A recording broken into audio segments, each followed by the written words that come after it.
ஒரு தாயை போல தாளாட்டும் அன்பு இயேசுவே, உம்மை போற்றுகிறோம், நன்றி கூறுகிறோம். ஒரு தந்தை போல தோளில் என்னை சுமக்கும் இயேசுவே, உம்மை போற்றுகிறோம், நன்றி கூறுகிறோம். ஒரு தாயை போல தாளாட்டியும் தந்தையை போல தோளில் சுமந்தும் அன்பையும் இரக்கத்தையும் பரிவையும் நிரம்ப நம் ஒவ்வொருவருக்கும் தரக்கூடிய தந்தையாம் இறைவனை நாம் நினைத்து நன்றி கூறி கொண்டாட இன்றைக்கு திரு அவை நமக்கு அழைப்பு விடுக்கிறது. அப்பாட்ட அடி வாங்கின ஞாபகம் உங்களுக்கு இருக்குதா? யாரெல்லாம் அப்பா கிட்ட அடி வாங்கியிருக்கிறீங்க? 2 பேர் தான் அடி வாங்கியிருக்கிறீங்களா? மற்றவங்களாம் அடி வாங்கினதை மறைக்கிறீங்களா? எல்லாத்துக்குமே அப்பாட்ட அடி வாங்கின ஞாபகம் இருக்கும். ஆனால் நான் எங்கள் அப்பாட்ட அடி வாங்கினது இல்லை.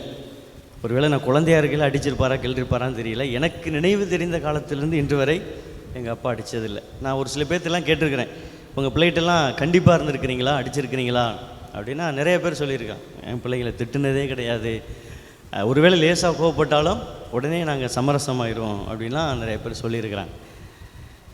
நிச்சயமாக இந்த நாளில் எனது தந்தைக்கும் எனக்குமான ஒரு அருமையான ஒரு நிகழ்வு உங்களோடு நான் பகிர்ந்து கொள்ளலாம் என்று ஆசைப்படுகிறேன். காரணம், இன்றைய நற்செய்தி தந்தையினுடைய அன்பை பற்றி ஆழமாக எடுத்துரைக்கிறது. தந்தையினுடைய கனிவையும் அவருடைய இரக்கத்தையும் அவருடைய பேராசையையும் பிள்ளைகள் மீது கொண்டிருக்கக்கூடிய அந்த அன்பையும் எடுத்துரைக்கக்கூடிய ஒரு பகுதி என்பதனால ஒரு அருமையான ஒரு நிகழ்வு. நான் 6ஆம் கிளாஸ் படிச்சிருந்த நேரத்தில் நான் அப்பொழுதே 4 வீலர்லாம் ஓட்டுவேன். எங்கள் வீட்டில் அப்போ டிராக்டர் இருந்துச்சு. விவசாய நிலங்கள் இருக்கிறதுனால எங்கள் அப்பா டிராக்டர் அன்றைக்கும் ஓட்டுறாரு, இன்றைக்கி அவர் வயசாகிருச்சு ஆனாலும் டிராக்டர் ஓட்டுறாரு. இன்றைக்கும் எங்கள் வீட்டில் டிராக்டர் இருக்குது. அப்போது நான் 6ஆம் கிளாஸ் படிக்கிற காலத்தில் எங்கள் அப்பாவுக்கு நான் உதவி செய்வேன். எங்கள் அப்பா கொஞ்சம் சோர்வடைஞ்சிட்டாருன்னா அவர் சாப்பிட போகிற நேரத்தில் நான் டிராக்டரில் ஏறி உட்காந்துக்கிட்டு டிராக்டர் ஓட்டுவேன். எனக்கு அப்போ கால் எட்டாது, ஆனாலும் முயற்சி செய்வேன், முயற்சி செஞ்சு ஓட்டுவேன். ரொம்ப உதவியாக இருக்கேன் அப்பாவுக்கு. என்னை ரொம்ப ஆழமாக நம்புவார். எல்லாத்துக்கிட்டையும் போய் சொல்லுவார், என் பையன் சின்ன வயசில் என்னை விட திறமையானாலே, என்னை விட ரொம்ப அருமையாக இந்த டிராக்டர்லாம் ஓட்டுவான் அப்படின்னு சொல்லுவார். கார் ஓட்டுறதுலாம் ரொம்ப ஈஸி, உங்களுக்கு தெரியும், நிறைய கார் ஓட்டிகிட்டு வந்திருக்கிறீங்க. கார் ஓட்டுறது ரொம்ப ஈஸி, ஆனால் டிராக்டர் ஓட்டுறது ரொம்ப கடினம்.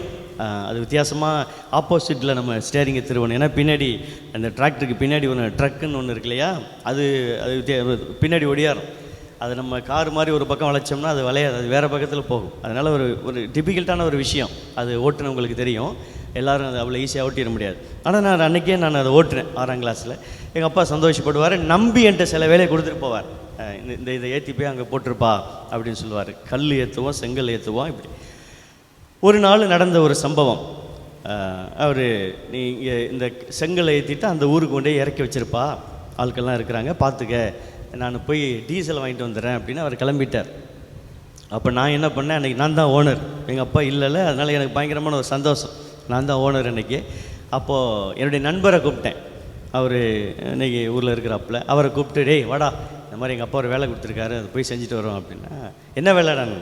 டிராக்டர் ஓட்டிகிட்டு போக முடியாதுன்னா அவனுக்கு ஒரு சந்தோஷம். அவன் வந்துட்டான், வேலையாட்கள்லாம் டிராக்டரில் கல்லில் ஏற்றிட்டான், கல்லெல்லாம் அந்த இதில் ஏற்றிட்டாங்க. அப்போ நான் ஏறி உட்காந்துக்கிட்டு அருமையான ஒரு பாட்டு போட்டுக்கிட்டு, தந்தானான்னு ஒரு பாட்டு இருக்குல்ல, வரியெல்லாம் சொல்ல மாட்டேன், தந்தானா அப்படின்னு ஒரு பாட்டு, அதை போட்டு ரொம்ப ஜாலியாக வண்டி ஓட்டிகிட்டு போயிட்டே இருக்கிறேன். அப்போ என் ஃப்ரெண்டு சொன்னான், டேய் நீ மட்டும் ஓட்டிக்கிட்டு இருக்க, எனக்கு ஓட்ட சொல்ல மாட்டியா, எனக்கு கற்றுத்தர மாட்டியா அப்படின்னு சொன்னான். நண்பன்டா, உனக்கு இல்லாதாடா, வாடா உட்கார்றா அப்படின்னு சொல்லிவிட்டு அவனை உட்கார வச்சேன். நானே தடுமாறி ஓட்டுறேன், கால் எட்டாது. இதில் நான் இன்னொரு ஆளுக்கு ட்ரெயின் பண்ணுறேன், அவனை உட்கார வச்சுட்டேன். டேய் இப்படி எடுறா, அப்படி இப்படி திருவிழா, இப்படி பண்ணுறா அப்படின்னு சொல்லிவிட்டு அப்படியே மூவ் ஆகி போயிட்டே இருக்கிறோம். அந்த பாட்டு ஓடிக்கிட்டே இருக்கு. என்ன பாட்டு? தந்தானா அந்த பாட்டு ஓடிக்கிட்டு இருக்குது. அப்படி ஜாலியாக போகிறேன் நான், என் ஃப்ரெண்டும் பின்னாடி. அப்படி ரொம்ப தூரம் போயிட்டே இருக்கிறோம். அவன் நல்லா தான் ஓட்டின மாதிரி தெரிஞ்சிச்சு, ஏன்னா நான் டைரெக்ஷன் கொடுத்துட்டே இருந்தேன். போயிட்டே இருந்தான். ஒரு இடம் போயிட்டு ஒரு டேர்னிங்கு அப்படி வளைஞ்சி ஒரு 100 அடியில் போய் அந்த டெஸ்டினேஷன் வந்துருச்சு. அந்த எங்களுடைய டெஸ்டினேஷனில் போய் நாங்கள் இறக்கி வைக்கணும், அதுதான் எங்களுடைய வண்டி. ஆர்வத்தில் ஆக்சிலேட்டரை வேகமாக அழுத்தி போயிட்டே இருக்கிறான். டேய் குறைடா ஆக்சிலேட்டரை குறைடா, திரும்ப வேண்டிய இடம் வந்துருச்சுடா, திரும்புடான்னு சரட்டுன்னு திரும்பினா வண்டி அப்படியே பல்ட்டி அடித்து போய் விழுந்துருச்சு. எல்லாம் ரோடு எல்லாம் அப்படியே செங்கல்களை செதைஞ்சிருச்சு. 2-3 பல்ட்டி அடிச்சிருச்சு. நான் போய் அப்படி தூக்கி வீசப்பட்டு கிடந்தேன். அப்படியே எந்திரிச்சு பார்த்தா, டே நண்பா எங்கடா இருக்கா நீ, உனக்கு ஏதாவது ஆச்சாடா? ஆனால் அவன் இந்த அடியில் சிக்கி கிடந்தான். அப்புறம் அவனை பிடிச்சி வெளியில் இழுத்தோம். யாருமே இல்லை, நாங்கள் 2 பேர் தான். அப்புறம் ரோடெல்லாம் அப்படி அப்படின்னு கொஞ்சம் பிளாக் ஆகிடுச்சு. எல்லோரும் ஆள் கூட்டிட்டாங்க, ஊரே கூடிருச்சு. நான் எந்திரிச்சு என்ன செய்கிறேன்னு தெரியல, அப்படியே விட நான் ஆடிருச்சு. இன்றைக்கி நம்மளை நம்மளை கொல்ல போகிறார் நம்ம அப்பா, இன்றைக்கி என்ன சொல்ல போகிறோம்னே தெரியலையே அப்படின்னு எல்லாம் போயிடுச்சு. போயிட்டு அப்படியே நட்டிங்கி போய் அப்படி நின்றுட்டு இருந்தேன். அப்புறம் எல்லோரும் திட்டுறாங்க, உனக்கு அறிவு இருக்கா அப்படி எப்படின்னு எல்லாம் திட்டுறாங்க. அப்புறம் கொஞ்சம் பேர் எங்கள் அப்பாவையும் திட்டுறாங்க, அந்த மனுஷனுக்கு அறிவு இருக்கா, சின்ன பிள்ளைகள்கிட்ட வண்டி கொடுத்து அனுப்புவார் இருந்தாலும் அப்படின்னு அவருக்கு வேறு நான் திட்டம் வாங்கி கொடுத்து அப்படிலாம் சூழல் நடந்துகிட்ருக்குது. எப்படி அந்த சுச்சுவேஷனை ஃபேஸ் பண்ணுறதுன்னு தெரியல. அப்படி நின்றுட்டுருக்க நேரத்தில் எங்கள் அப்பா வெயிட் பண்ணி பார்த்துட்டு, என்ன போன நேரத்துக்கு நேரம் வந்திருக்கணுமே, இன்னும் காணாமல் என்ன ஆச்சோ தெரியலையே அப்படின்னு சொல்லிட்டு அவர் ஒரு மோட்டர் பைக் எடுத்துக்கிட்டு எங்களை தேடி வரார். பார்த்தா அங்கே ஒரே பெரிய கூட்டம். வராருப்பா தள்ளுங்கப்பா அப்படின்னு அவர் அப்படி நேரம் வந்தார், வண்டியை நிறுத்தினார். வண்டியை பார்த்தார், அப்படி பார்த்துட்டு என்னையை பார்த்தாரு. நான் நின்றுட்டு இருந்தேன். எனக்கு போச்சு, என்ன சொல்கிறேனே தெரில. இன்றைக்கி காலிட நம்ம எல்லாத்துக்கு முன்னாடி நம்மளை துவம்சம் செய்ய போகிறாரு அப்படின்னு அப்படியே நடுங்கிட்டு இருந்தேன். அவர் எங்கள் அப்பா பக்கத்தில் வந்தார், என் தலையில் கை வச்சார், கீழே மேலே பார்த்தாரு. அப்பா உனக்கு எதுவும் ஆகலைப்பா அப்படின்னாரு. ஆச்சுன்னு சொல்ல முடியலை, ஆகலைன்னு சொல்ல முடியலை. நான் அப்படியே நின்றேன். இல்லைப்பா ஒன்றும் ஆகலைப்பா, சொல்லுப்பா எதுவும் ஆகலை, அடிபடலை. சரி ரைட், ஓகே பரவாயில்ல, டே இந்தா தம்பி வீட்டுக்கு கூட்டிகிட்டு போப்பா அப்படின்னு ஒரு ஆளை சொல்லி என்னை வீட்டுக்கு அனுப்பிச்சி வச்சிட்டார். போகையிலே எனக்கு பயங்கரமான பயம். சரி அங்கே வச்சு அடிக்கக்கூடாதுன்னு வீட்டில் வச்சு இந்த மனுஷன் நம்மளை அடிக்க போகிறாரு போல் இருக்கு அப்படின்னு வீட்டுக்கு போயிட்டு அவர் மூலையில் போய் உட்காந்துட்டு கிடந்தேன். பயந்துட்டு கிடந்தேன். பெரிய ஒரு இழப்பை ஏற்படுத்திட்டேன். வண்டியெல்லாம் காலி ஆயிடுச்சு. அப்புறம் எங்கள் அப்பா அங்கேருந்து சாயங்காலம் வந்தார். அவர் வரையில் அந்த அந்த அனுபவத்தை எப்படி வெளிப்படுத்தினதில் அவ்வளோ ஒரு பயம். மூலையில் போய் ஒழிஞ்சிட்டு கிடந்தேன். எங்கள் அப்பாவோடைய மோட்ரு பைக்கு சத்தம் கேட்குது. தயாராகிட்டேன், எல்லாத்துக்கும் தயாராகிட்டேன். அடி இன்றைக்கி பிரித்து கட்ட போகிறான் மனுஷன் அப்படின்னு தயாராகிட்டேன். அப்புறம் எங்கள் அப்பா உள்ளே வந்துட்டு, எங்கப்பா தம்பி எங்கப்பா அப்படின்னு எங்கள் அம்மாட்ட கேட்குறாரு. சத்தம் கேட்குது. போச்சு, நம்மளை தேட ஆரம்பிச்சிட்டாரு. அப்போ காளிடா அப்படின்னு அவர் கையில் ஏதோ கொண்டு வந்தார். என்ன அப்படின்ட்டு நான் எட்டி பார்த்துக்கிட்டு இருக்கேன். சிக்கன் வாங்கிட்டு வந்தார். சிக்கன் வாங்கிட்டு வந்து அம்மாட்ட கொடுத்து, எங்கள் தம்பி எங்கே இருக்காப்புல, அது இந்த சிக்கன் குழம்பு சமைச்சு தம்பிக்கு கொடு அப்படின்னு நான் நினச்சேன். சரி சாப்பிட வச்சு நம்மளை போட போகிறாங்க போல் இருக்கு அப்படின்னு தயாராகிட்டேன். எல்லாத்துக்குமே தயாராகிட்டேன். அப்புறம் சமைச்சாங்க, நல்லா சாப்பிட்டேன், எல்லாத்துக்கும் தயாரானேன். அப்புறம் எங்கள் அப்பா வந்து கேட்டார், தம்பி உண்மையை சொல்லு, நீ ஓட்டலை தானே அப்படின்னு சொன்னார். அதான் அவர் கேட்டது. என்னை அடிக்கவும் இல்லை, திட்டவும் இல்லை, எதையுமே சொல்லலை. தம்பி நீ அந்த டிராக்டரை நீ ஓட்டலை தானே, உண்மையை சொல்லு அப்படின்னு. ஆமாப்பா நான் ஓட்டலை. என்ன நடந்துச்சு? ஃப்ரெண்டு ஓட்ட கற்றுக் கொடுக்க சொன்னாப்பா. எனக்கு தெரியும்ப்பா, நீ ஓட்டியிருந்தேன்னா இந்த தப்பு நடந்திருக்காது.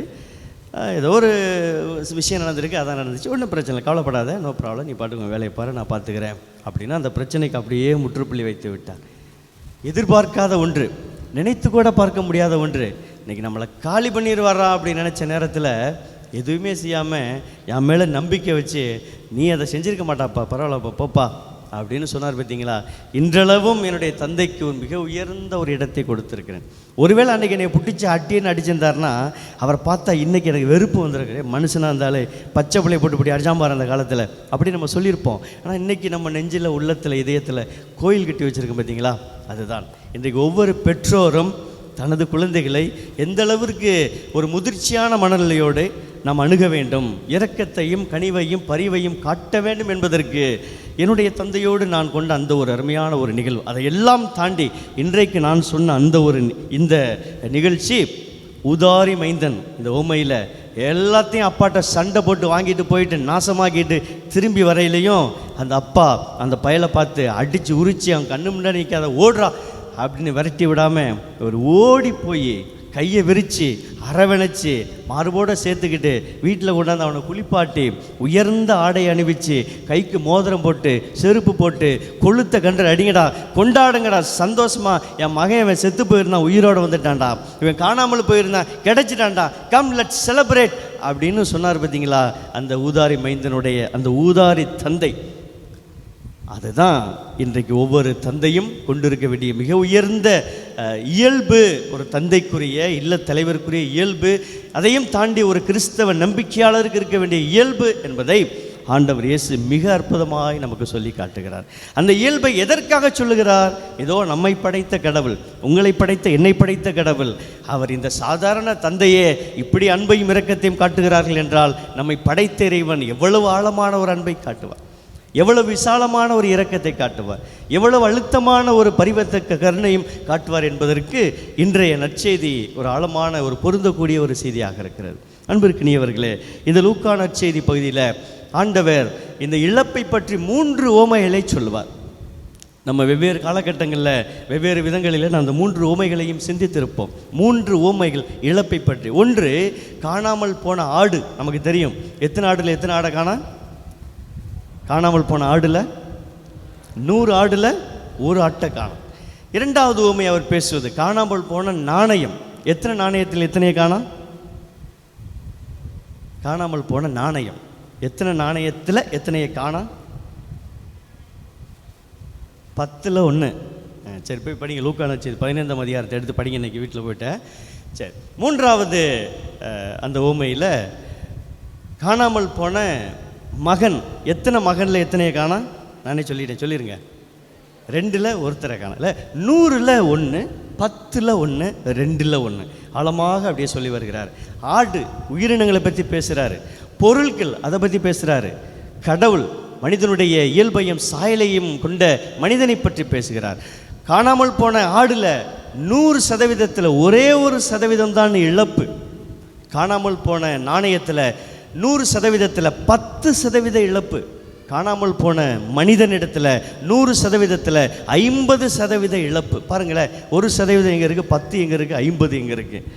இந்த காணாமல் போன அந்த 50%, இந்த 1% திரும்பி வருகிற நேரத்தில் 100% மகிழ்ச்சி இந்த காணாமல் போன மகனை குறித்து விண்ணுலகத்தில் இருக்கும் என்பதைத்தான் ஆண்டவர் தெளிவுபடுத்துகிறார். காணாமல் போனவர்கள் தமது பலவீனங்களினாலே, நமது ஆசைகளினாலே, சுயநலத்தினாலே, ஒருவேளை மனிதர்கள் பலவீனத்தோடு தான் இருக்கிறோம், நாம் தவறி போவதற்கு வாய்ப்புகள் இருக்கிறது.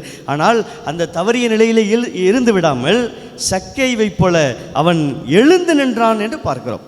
சக்கையினுடைய அந்த நற்செய்தி பகுதியில் அவருடைய வாழ்க்கை வரலாற்றை ஆண்டவர் சொல்கிற பொழுது அவன் எழுந்து நின்று அறிக்கையிட்டான் என்று சொல்கிறோம். அவன் பாவத்தில் தான் இருந்தான், சாபத்தில் தான் இருந்தான், எல்லா விதமான வேலைகளையும் செய்து மக்களை கொடுமைப்படுத்தினான், அநியாய முறையில் பணத்தை சம்பாதித்தான். ஆக மோசமான ஒரு சூழ்நிலையில் அவன் இருந்த நேரத்தில் அவன் அதிலிருந்து எழுந்து ஆண்டவரிடத்திலே பாவ அறிக்கை செய்தான். என்ன செய்தான்? என்னுடைய உடைமைகளில் பாதியை நான் கொடுத்து விடுகிறேன். நான் யாரையாவது பொய்க்குற்றம் சுமத்தி அனிதமான முறையில் நான் பணத்தையோ பொருளையோ கவர்ந்திருந்தால் 4 மடங்காய் திருப்பி கொடுத்து விடுகிறேன். மிகப்பெரிய பாவ சங்கீர்த்தனத்தையும் பாவ பரிகாரத்தையும் அறிக்கையும் அங்கு செய்வதை பார்க்கிறோம். அன்பிற்கினியவர்களே, இதோ இந்த நேரத்தில் இந்த உவமைகளில் இதைத்தான் இன்றைக்கு நாம் சிந்தித்து கொண்டிருக்கிறோம். ஆண்டவர் எவ்வளவு பெரிய ஒரு அன்பை வெளிப்படுத்துகிறார் என்றால், காணாமல் போனவர்கள், தொலைந்தவர்கள் மீண்டும் என்னோடு வர வேண்டும் என்று கரங்களை விரித்து காத்திருக்கிறார். இயேசு சொன்ன ஊமையில் ஒருவேளை அந்த தந்தை, நம்ம இப்படி கற்பனை பண்ணி பார்க்கலாம், அவங்க பெரிய செல்வந்தர் இல்லையா, மாடி மேலே ஒருவேளை நின்று ஒவ்வொரு நாளும் மகனை தேடி இருக்க வேண்டும். ஒவ்வொரு நாளும் ஒவ்வொரு நொடிப்பொழுதும் மகனுக்காய் அவர் காத்திருக்க வேண்டும். இப்போ வருவானா, அப்போ வருவானா, இந்த பக்கம் இருந்து வருவானா, அந்த பக்கம் இருந்து வருவானான்னு அவர் காத்திருந்திருக்க வேண்டும். அவர் ஒருவேளை வேலையாள்கிட்ட சொல்லியிருக்கலாம், டேய் பாருங்கடா என் மையம் வந்தால் சொல்லுங்கடான். அவர் சொல்லலை. அவர் மகனுக்காய், ஏன்னா ரத்தம் துடிக்குது, எங்கே போனானோ தெரியலை, அவன் எப்படி இருக்கானோ தெரியலை, அவன் எங்கே கஷ்டப்படுறானோ தெரியலை, ஒருவேளை அவன் வந்துட்டா, எல்லாத்தையும் இழந்துட்டாலும் பிரச்சனை இல்லை, என் மையம் வந்துட்டா போதும் என்று காத்திருந்த தந்தையாக, த ஃபாதர் ஹூ வெயிட்ஸ். ஒருவேளை மேலே மொட்டை மாடியில் நடந்துக்கிட்டே இருந்திருக்கலாம், என் மையம் வருவானா பார்த்துட்டாரு. தொலையிலிருந்து, அதுவும் சொல்லப்படுகிறது, நெடுந்தொலை அவர் வந்து கொண்டிருந்த பொழுது அவர் பார்க்குறார், என் மையந்தான் வந்துட்டான், சந்தோஷம், துள்ளி குதிக்கிறாரு, ஓடுறாரு, கண்டு பரிவு கொண்டு ஓடிப்போய் கட்டி தழுவி முத்தமிட்டார் என்று தந்தையினுடைய அந்த ஊதாரித்தனமான அன்பை சொல்லுகிறது. அந்த ஊதாரிங்கிற வார்த்தைக்கு 2 விதமான பொருள். ஒன்று, பணத்தை தான் தோண்டித்தனமாக செலவழிப்பது ஒரு பொருள். மற்றொன்று, பீயிங் ஜெனரஸ், தாராளமாக இருப்பது மற்றொரு பொருள். ஆக இந்த தந்தை தாராளமாக இருந்தார். கேட்ட உடனே உனக்கு தர முடியாதுறான்னு சொல்லலை, இந்தாடா பிரிச்சுக்கிட்டு போடா என்று சொன்னார். நான் ரொம்ப தூரம் போகிறேன், சந்தோஷமாக போடா அனுப்பிச்சி வச்சார். எல்லாத்தையும் தொலைச்சிட்டு திரும்ப வர்றேன், வாடா என்று அவர் அரவணைத்து கொண்டார். அதுதான் தந்தைக்குரிய ஒரு அன்பு, தந்தைக்குரிய ஒரு பாசம், இரக்கம். எல்லாத்தையும் கொடுக்குறாரு. ஓடி அரவணைச்சுக்கிறார், கட்டி தழுவி விருந்து உண்டாடி கொண்டாடுகிறார். அதுதான் ஊதாரித்தனம் என்று இங்கே பார்க்க முடிகிறது. இன்னைக்கு ஒவ்வொரு தந்தையும் ஒவ்வொரு தாயும் இப்படிப்பட்ட ஊதாரித்தனமான தந்தையாய் வாழ்வோமே, ஊதாரித்தனமான தாயாய் வாழ்வோமே. இந்த இரண்டாவது பொருளை நீங்கள் ஏற்றுக்கொள்ளுங்கள். ஊதாரித்தனம் என்பது எல்லாவற்றையும் நாம் அள்ளி இறைப்பதல்ல, அல்லது தாழ்ந்தோண்டித்தனமாக செலவழிப்பதல்ல, மாறாக தாராள உள்ளத்தோடு கொடுப்பது. தாராள, அது பொருளானாலும் சரி, அல்லது நேரமானாலும் சரி, அல்லது எதுவானாலும் தாராளமாய் பிறருக்கு கொடுப்பது தான் ஊதாரித்தனம் என்பதை இந்த நாளில் நாம் புரிந்து கொள்வோம். அதே நேரத்தில் ஒரு ஊதாரித்தனமான பையன் திரும்பி வந்துட்டான்.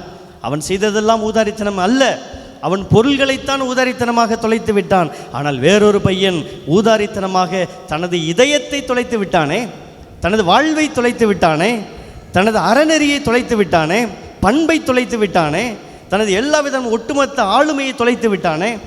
பேராயர் ஃபுல்டன் ஷீன் சொல்வார், exploiting our own substance is called prodigal என்று சொல்வார்கள்.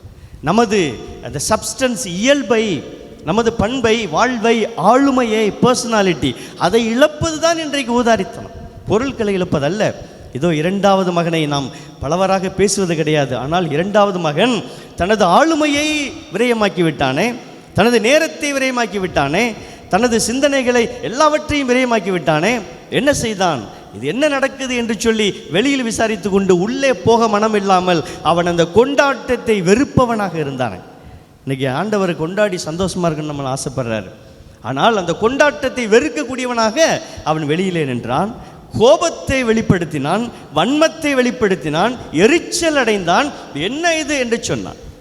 கணக்கு பார்த்தான். பாரும், இத்தனை ஆண்டுகளாக நான் உங்க கூட இருந்தனே, இதெல்லாம் செஞ்சனே, எனக்கு என்ன செஞ்ச, ஆனால் அவனுக்கு கொளுத்த கன்றை அடிக்கிறீரே என்று கணக்கு பார்த்தான். தான் தன்னுடைய தம்பி என்று சொல்லாமல் ஓம் மகன் என்று சொல்லி பிரித்து பார்த்தான். அவன் எப்படி செலவழித்தான் என்று தெரியவில்லை. ஆனால் வீண் பழி சுமத்தினான், அபாண்டமாக சுமத்தினான். விலை மகளிரோடு, பெண்களோடு சொத்துக்களை அழித்து விட்ட இவன் என்று சொல்லி ஒரு அநீதமான முறையில் குற்றச்சாட்டை இங்கு பதிவு செய்கிறான். பாருங்களேன், தனது ஆளுமையை, சக்தியை, எல்லா விதமான உடல் வலிமையை, திறமையை நல்ல காரியங்களுக்கு பயன்படுத்தாமல் அடுத்தவரை தரக்குறைவாய் பேசுவதற்கும், அடுத்தவரை பிரித்து பார்ப்பதற்கும், கணக்கு பார்ப்பதற்கும், அடுத்தவரை மட்டம் தட்டுவதற்கும், அடுத்தவருடைய வளர்ச்சி கண்டு வயிற்றெரிச்சலை கொண்டு நாம் வாழ்வதற்கும் தானே இன்றைக்கு நாம் பயன்படுத்தி கொண்டிருக்கிறோம். இது ஊதாரித்தனம் இல்லையா? பொருட்கள் இழப்பது கூட மீண்டும் பெற்றுவிடலாம். If wealth is lost, nothing is lost. If our health is lost, something is lost. But if our character is lost, everything is lost என்று சொல்வார்கள். பொருட்களும் சரி, அல்லது உடல் நலிவுற்ற நிலையிலும் சரி, இதெல்லாம் ஒருவேளை திருப்பி நாம் பெற்றுவிடலாம். ஆனால் நமது பண்பு நலன்கள், நமது குணநலன்கள், நமக்கான விழுமியங்கள், இவற்றை தொலைத்து விட்டோம் என்றால், இவற்றை ஊதாரித்தனமாக்கி விட்டோம் என்றால், இவற்றை விரயமாக்கி விட்டோம் என்றால், எதை கொண்டு இதை ஈடு செட்ட முடியும்? ஆண்டவர் ரொம்ப அழகாக சொல்கிறார், அந்த உலகத்திலுள்ள எல்லா செல்வங்களையும் தனதாக்கி கொண்டாலும் தனது ஆன்மாவை இழந்தால் என்ன பயன் என்று சொல்லி. அன்பு நிறைந்த சகோதர சகோதரிகளே, இதோ இன்றைக்கு இந்த 3 கேரக்டர்ஸ், 3 கதாபாத்திரங்களும் நம்ம இன்னும் ஆழமாக இறைவனோடு நெருங்கி செல்ல அழைப்பு விடுகிறது. காரணம், ஆண்டவர் அன்பும் கருணையும் இரக்கமும் கொண்டவர் என்று நாம் பார்க்கிறோம். அவர் சினம் கொள்ள தாமதிப்பவர் என்று சொல்லி பார்க்கிறோம். இதோ நமது பலவீனங்களினாலே ஒருவேளை தவறிழைத்திருந்தாலும் நாம் நொறுங்கிய குற்றம் உணர்ந்த உள்ளத்தோடு ஆண்டவரை நோக்கி செல்கையிலே அவர் நம்மை அவமதிப்பதில்லை என்று சொல்லித்தான் விவிலியம் நமக்கு சொல்லித் தருகிறது. எனவே இந்த நாளில் நாம் ஊதாரித்தனமான ஒரு அன்பை வெளிப்படுத்த முயற்சி செய்யவும். அந்த அன்பு நல்லதாக இருக்க வேண்டும், 4 பேருக்கு நலம் பயப்பதாக இருக்க வேண்டும், 4 பேருக்கு வாழ்வியல் வழிமுறைகளை காட்டுவதாக இருக்க வேண்டும். மற்றொரு புறத்தில் ஊதாரித்தனமான நமது திறமைகளை, நேரத்தை விரயமாக்கிய, நமது ஆளுமையை சீர்படுத்திய, நமது நன்மைத்தனங்களை நமக்கு நாமே கொச்சைப்படுத்திய நேரங்களை எல்லாம் தூக்கி எறிந்துவிட்டு அந்த மூத்த மகனைப் போல நன்மையின் மக்களாய் நல்லது செய்து ஆண்டவருடைய அளப்பரிய இரக்கத்தையும் அன்பையும் பெற இந்த நாள் ஒரு ஆசீர்வாதமான ஒரு நாளை அமையட்டும். ஆமென்.